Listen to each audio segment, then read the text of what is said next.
South ఇండియాలోని అతి తక్కువ ధరలకి రత్నాలనందించే ఏకైక సంస్థ 6JVR. నమస్తే, వెల్కమ్ టు సుమన్ టీవీ.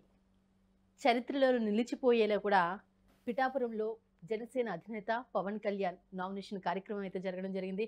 దీనికి సంబంధించి లక్షలాది మంది జన సైనికులు కావచ్చు, ఆయన అభిమానులు కావచ్చు, ఆయన వెంట తరలి వచ్చినటువంటి పరిస్థితులు మనం చూసాం.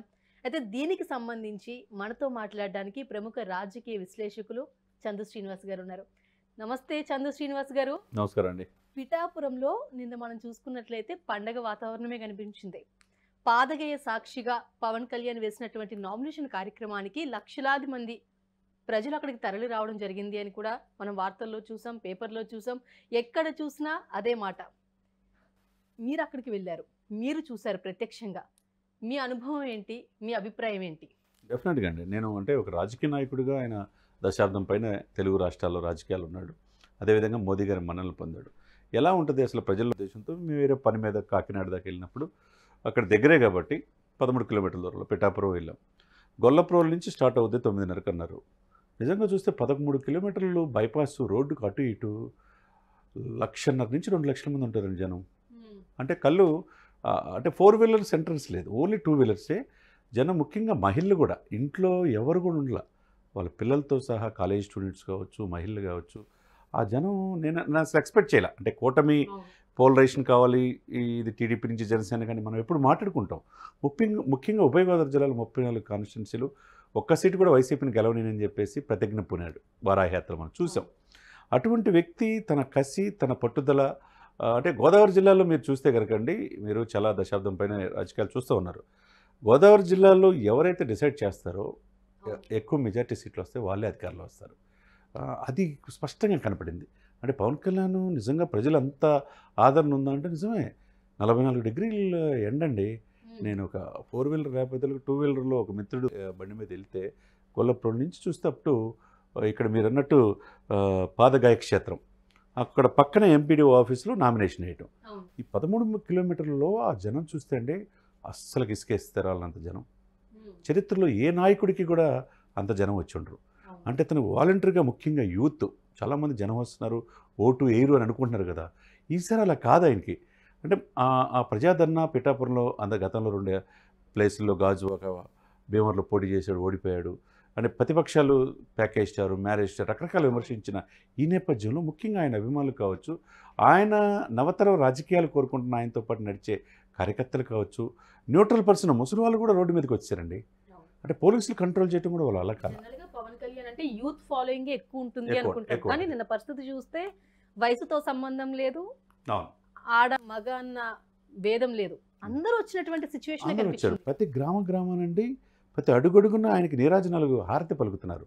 అందులో పిఠాపురం చారిత్రాత్మక ప్రదేశం, ఆంధ్ర కాశీగా రూపాంతరం చెందుతున్నాడు. నేను అక్కడే శ్రీనివాసం ఏర్పాటు చేసుకుంటున్నాడు. పిఠాపురం తరతరాలుగా ఎందుకు ఇది గురవుతుంది, నేను ఇక్కడ బిడ్డగా ఆశీర్వదించున్నాడు, ప్రజల్లో మమేకం అవుతున్నాడు. ఇవన్నీ చూసి వాళ్ళు, ముఖ్యంగా డాక్టర్లు, ఎంబీబీఎస్ చదువుకునే పిల్లలు, ఇంజనీరింగ్ పిల్లలు కూడా రోడ్డు మీదకి వచ్చారు. వాళ్ళు కూడా మాట్లాడించి చూస్తే మాకు ఆ దేవుడే ఆయన పంపించినట్టుందండి, ఆయన గెలిపించుకుంటాం అంటున్నారు. అంటే ఇక్కడ అధికార పార్టీ 100 కోట్లు ఖర్చు పెట్టి ఆయన ఓడించాలని రకరకాల ప్రయత్నం చేస్తుంది. వంగ గీతని అక్కడ పెట్టి ఎంపీ, కాకినాడ ఎంపీని ఎమ్మెల్యేగా చేస్తున్నారు. ఆమెకి ఏంటంటే మైనస్ ఏంటంటే గత 4 సంవత్సరాలు ఏ రోజు అక్కడ పిఠాపురం ప్రజల యొక్క ఆకాంక్షలు, కోరికలు పట్టించుకోలేదంట. ఇప్పుడు ఎలక్షన్ వచ్చేసరికి వచ్చారని చెప్పన్నారు. అదేవిధంగా ఎంపీ క్యాండిడేట్ చలమడిశెట్టి సునీల్ కూడా ఏ పార్టీలో కూడా ఉన్నాడు. గత 3 ఎలక్షన్స్ చూస్తే ఆయన ఎప్పుడు ఏ పార్టీలో ఉన్నా ఆయన ఓడిపోతాడనేది ఉంది. ముఖ్యంగా ఆయన మీద కూడా ఈ యొక్క మైనింగ్ అక్రమంగా సేకరిస్తున్నాడు, 3,000 కోట్లు తీసుకున్నాడు, ప్రతి లారీకి ఎంత తీసుకున్నారు అనేది అపవాదం ఉంది. ఈ అన్నిటి మధ్య టీ టైమ్ ఉదయ్ అనే వ్యక్తి ఒక బ్రాండ్ టీ టైంకి ఆ వ్యక్తిని తీసుకొచ్చి కాకినాడ ఎంపీ చేయటం, పిఠాపురం పవన్ కళ్యాణ్ గారు పోటీ చేయటం, యావత్ ఉభయ రాష్ట్రాలు కాకుండా యావత్ భారతదేశంలో పవన్ కళ్యాణ్ ఏంటి అనేది. ఎందుకంటే నేషనల్ మోదీ గారు ఇష్టపడుతున్నారంటే, మోదీ నాతో ఉన్నాడు, నా సోదరుడు అన్నాడంటే మామూలు విషయం కాదు కదా. ఈరోజు అంతా 4 దశాబ్దాలను పార్టీ, టీడీపీ పార్టీని కూడా ఎన్డీలో కలిపాడంటే కేవలం పవన్ కళ్యాణ్ సూచన మేరకు కదా. అక్కడ నేను ముఖ్యంగా చూసింది ఏంటంటే, టీడీపీ వాళ్ళు కూడా జనసేన కార్యకర్తల్ని వదలతలా. ఒకే బండి పైన టీడీపీ జనసేన కార్యకర్తలు కూర్చొని వెళ్తారు. ముఖ్యంగా మహిళలు ఆ ఎండ కూడా లెక్క చేయకుండా ఆయన నామినేషన్ తరలిరావడం అనేది చరిత్రలో నవ్వుతున్న భవిష్యత్తు. ఎందుకంటే నేను కళ్ళమ్మటి చూసా. నేను అప్పుడు దాకా ఓటు పోలరైజేషన్ అవుద్దా లేదనేది డౌట్ ఉన్నది.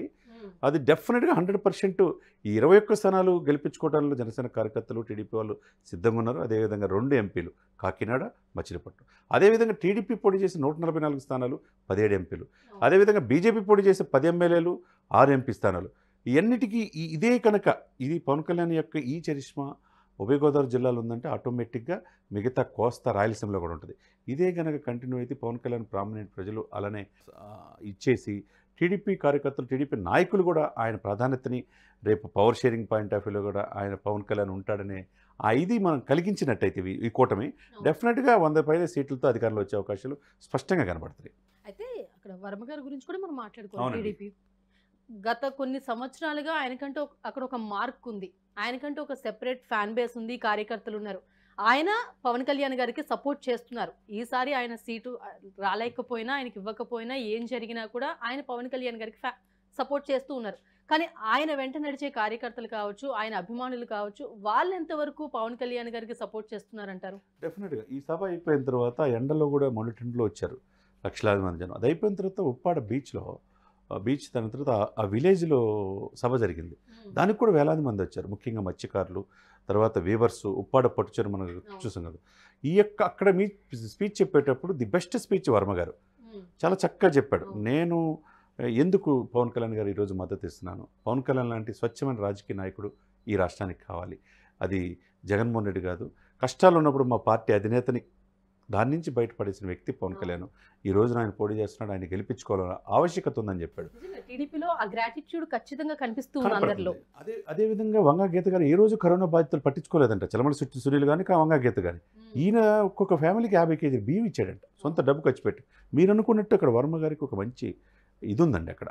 అది ఎక్కడ చాలామంది పూర్తిగా సహకరించట్లేదు, అది ఇదని రూమర్స్ క్రియేట్ చేస్తున్నారు. పర్ఫెక్ట్గా ఆయన స్ట్రాటజీగా ఆయన క్యాడర్ అంతా పనిచేస్తుంది. ఆయనకు కూడా సేమ్ అదే పాలలో ఆయన స్పీచ్ మాట్లాడిన దాంట్లో డెఫినెట్గా ఆయన ఎమ్మెల్సీ నేను చేసుకుంటాను, నా బాధ్యత అని చెప్పి నిన్న చెప్పటం నిజంగా మంచి పరిణామంగా భావించాలి. ఎందుకంటే ఉప్పాడ బీచ్ మరో మెరీనా బీచ్ లాగా తయారు చేయాలి, నేను చేస్తానన్నాడు. పిఠాపురం ఆదర్శంగా తీసుకొని దేశవ్యాప్తంగా పిఠాపురం నుంచి మార్చుతాను, నన్ను నమ్మండి అంటున్నాడు. అంటే ఏంటి, ఒక రకమైన ఇది ప్రజల్లో కలిగిస్తున్నాడు. ఇది నాది, నా ఊరు అనే భావన. హిస్టారిక్ చారిత్రాత్మకమైన నగరం అండి. మీరు అన్నట్టు అక్కడ శ్రీపాద వల్లభ స్వామి సాక్షిగా హిస్టారికల్ ప్లేసెస్ ఉండే, హిందూ ముస్లిమ్స్ క్రిస్టియన్స్కి అన్నీ ఉన్నాయి. వాటిని ఇది చేసుకుంటా సర్వమత సమ్మేళన దిశగా ఈ పిఠాపురాన్ని అభివృద్ధి చేస్తాను, టూరిజం కూడా డెవలప్ చేస్తాను. ఉప్పాడ బీచ్ని, ఉప్పెన సినిమా కూడా అక్కడే జరిగిందంట, బుచ్చిబాబు కూడా సినిమా. ఆ ఉప్పాడ బీచ్ని మరింత సుందరంగా తీర్చిదిద్దుతాను, ఆ బాధ్యత నేను తీసుకుంటానని చెప్పడం అనేది ఒక మంచి పరిణామంగా భావించాలి. ఒక రకంగా ఏదైనా కానివ్వండి, ఈ మండుటెండలో ఆయన నామినేషను ఈ కూటమికి మరింత ఉత్సాహం కలిగించింది. ఇది నిజంగా అధికార పార్టీ చేస్తున్న తప్పుల్ని ఎత్తి చూపట్లో పవన్ కళ్యాణ్ గారు ముందుంటారు. అదే సమయంలో నువ్వు చేసే అక్రమాలు ఏంటి అని ప్రజలకు కళ్ళగట్టినట్టు చెప్పగలుగుతున్నాడు. ఇది ఇండస్ట్రీస్ మారుతున్న సముద్రంలో ఆ మత్స్యకారులకి సరైన సౌకర్యాలు లేకపోతే వాళ్ళు ఏ విధంగా ఉంటారు మత్స్యకారులు అని చెప్పేసి అది కూడా ప్రశ్నిస్తున్నారు. మీకు నేనున్నాను అండ అనే భరోసా ఇస్తారు. 10,000 ఎకరాలు కాకినాడ సెజ్లో ఏమైపోయింది అన్యాయంగా ఆ ఫార్మాస్యూటికల్ కంపెనీకి ఇస్తున్నారు, అవన్నీ కూడా మీకు వచ్చేటట్టు నేను చేస్తానని చెప్పన్నాడు. ఇది నమ్మకం కలిగించడం అంటారు. ఆ నమ్మకాన్ని ఒకవైపు వర్మ టీడీపీ కావచ్చు, ఒకవైపు కృష్ణరాజు గారిని బీజేపీ తరపున ఒక నాయకుడు ఉన్నాడు, ఆయన కూడా చాలా ఓపెన్గా చెప్తారు ఇది దేశానికి మోదీ కావాలి, అదేవిధంగా పవన్ కళ్యాణ్ ఈ రాష్ట్రానికి కావాలంటున్నారు. అంటే ఇక్కడ బీజేపీ, టీడీపీ, జనసేన ఈ సఖ్యత చూస్తుంటే చాలా ముచ్చటగా ఉంది. అదే ఇది ఉంటుందా లేదా అని నాకు కూడా కొన్ని మన డౌట్ ఉంది. ఇది పోలరైజేషన్ కాకపోతే చాలా కష్టం కదా కూటమి జగన్మోహన్ రెడ్డి గారిని ఎదుర్కోవటం అనేది. కానీ జగన్మోహన్ రెడ్డి ఎదుర్కోవడానికి వీళ్ళు ముగ్గురు కూడా ఎక్కడ కూడా బెషజలకపోకుండా కష్టాలు ఉన్నప్పుడు టీడీపీ పార్టీని కావచ్చు, మా నాయకుడిని కాపాడనే భావన టీడీపీ కేడర్లో ఉంది. అదేవిధంగా టీడీపీకి ఉన్న ఓటు బ్యాంకు జనసేన, బీజేపీ కలిస్తే అధికారంలో వస్తామనే ఇది స్పష్టంగా పవన్ కళ్యాణ్ గారు కలిగించగలుగుతున్నాడు. అదేవిధంగా ఈ 2 పార్టీలతో పాటు మేము మోదీ గారు ఆశీస్సులు ఆంధ్రప్రదేశ్కి ఉంటాయి. రేపు జరగబోయే మీటింగ్లో 4 దఫాలు మీటింగ్ జరుగుతున్నాయి. అనకాపల్లి కావచ్చు, రాజంపేట కావచ్చు, గుంటూరు, విజయవాడ, రాజమండ్రి. ఈ మోదీ గారు, చంద్రబాబు నాయుడు, పవన్ కళ్యాణ్ పాల్గొబోతున్నాడు. దాంట్లో స్పష్టంగా స్పెషల్ స్టేటస్ గురించి, పోలవరం గురించి, విశాఖ స్టీల్ గురించి కూడా మా నాయకుడు చెప్పబోతున్నాడు అంట. ఇది కదా కావాల్సింది. ఆంధ్రప్రదేశ్లో చిరకాల వాంఛ ఏంటి, రాజధాని అమరావతి అని చెప్పి బీజేపీ పెద్దలు చెప్తున్నారు, జనసేన చెప్తుంది, టీడీపీ చెప్తుంది. జగన్మోహన్ రెడ్డి గారు 3 రాజధానులు అంటున్నారు. ఇప్పుడు పోలవరం పూర్తి చేయింది జగన్మోహన్ రెడ్డి గారు. 22 మంది ఎంపీలు ఉండి కూడా ఇవన్నీ కూడా ఈ అధికార పార్టీ బటన్ నొక్కి పథకాలు ఇచ్చినా వెల్ఫేర్ స్కీమ్స్ ఉన్నా దీర్ఘకాలిక కోరికలు తీర్చడంలో విఫలమైంది అధికార పార్టీ. అది అందిపుచ్చుకోవడానికి ప్రధాన ప్రతిపక్షాలుగా జనసేన, టీడీపీ, బీజేపీ పనిచేస్తుంది.